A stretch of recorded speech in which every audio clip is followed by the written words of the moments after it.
Water. We can't live without it. But what if our water was killing us? In my hometown, that isn't a question.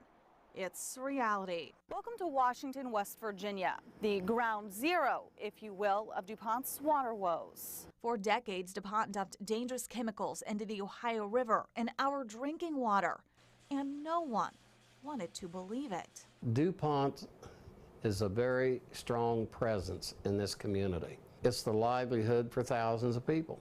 As far as legal action goes, the first alarm bell sounded off in the 90s when a farmer who lived by DuPont landfill noticed his cows were dying.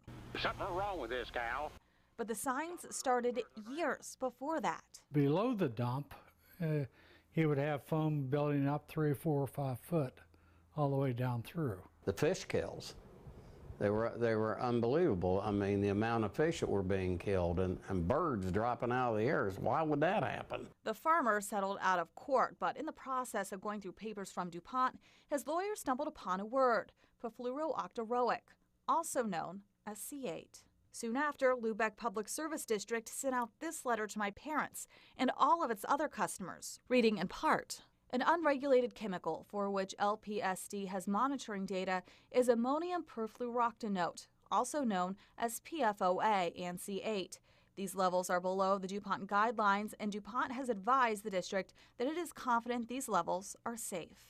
Joe Kiger wanted to know what DuPont had to do with his water, so he called the company himself. When I got off the phone, the wife asked me, she said, well, what'd you find out? And I just told her, I said, I was just fed the biggest line of BS. Then he called a lawyer. But instead of outrage at DuPont, the community turned on him. The community, the people were very skeptical of us. They wanted to know why we were doing this.